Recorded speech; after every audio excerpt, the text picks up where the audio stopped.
नाज़रीन ते ॿी ब्रेकिंग न्यूज़ अवां ताईं पहुचाईंदासीं। सन रतो देरो मां 3 महीना अॻु पसंद जे परणे लाइ घरां निकितल जोड़ीअ खे क़त्ल करण जो इंकशाफ। अहम ख़बर है मांखे अपडेट कंदा हलूं त रतो देरो मां 3 महीना अॻु पसंद जे परणे लाइ घरां निकितल जोड़े खे क़त्ल करण जो इंकशाफ थियो आहे।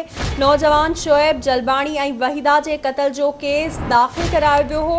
मक़तूल जे भाउ करीम बख्श जलबाणी जो चवणु आहे त मुंहिंजे भाउ शोएब ऐं सोट खे शादी कराइण जो डटो ॾेई घुराए क़त्ल करण खां पोइ खाणोट में दफ़नायो वियो आहे। नाज़रीन, सन रतो देरो मां 3 महीना अॻु पसंद जे परणे लाइ घरां निकितल जोड़ीअ खे क़त्ल करण जो इंकशाफ थियो आहे। नौजवान शोएब जलबाणी ऐं वहीदा जे क़त्ल जो केस दाख़िल करायो वियो।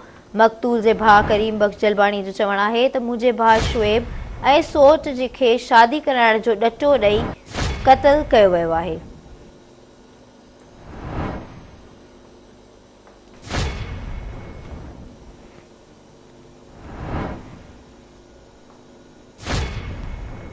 इन हवाले से असां राब्तो कयो आहे सन में आवाज़ टीवी जे रिपोर्टर सागर सोलंकी सां। जी सागर, कहिड़ा अपडेट्स आहिनि? जी सागर, कहिड़ा अपडेट्स आहिनि? हाँ जी, रते देरे जे प्रेमी जोड़े के क़त्ल करण लाश खानोट में दफनाइण जो इंकशाफ थियो आहे। रतो देरो पुलिस खानोट पहुची पिकेट कायम कई वई आहे। 6 महीना अॻु रते देरे जी स्टेशन पाड़े जे रहवासी शोएब जलबाणी ऐं संदसि सोट वहीदा जलबाणी जेके पसंद जे परणे जे लाइ घरां निकिता हुआ, उन्हनि खे खानोट थाणे जी हद में क़त्ल करण खां पोइ बिना गुसल कफन गज भुज गोह में लाश दफनाइण जो इंकशाफ कयो वियो आहे।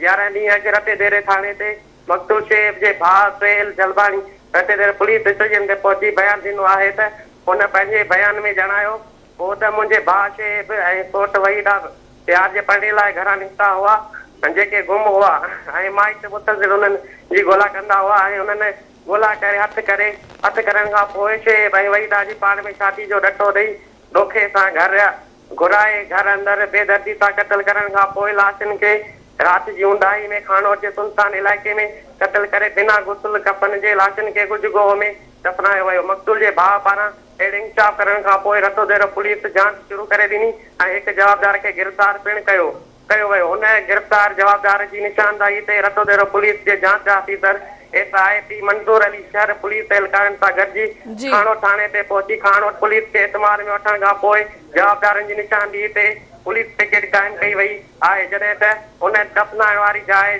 खारजी ऐं दाख़िली रास्ता पिणु समेत सॼे इलाइक़े खे सील कयो वियो आहे। पुलिस पारां अॼु अदालत सगोरी खां क़बर गुछाई जी इजाज़त वठण जे लाइ दरख़्वास्त जमा कराई वेंदी ऐं अदालत सगोरी जी इजाज़त मिलण खां पोइ क़बर गुछाई कई वेंदी। लाश जो पोस्टमार्टम पिणु कयो।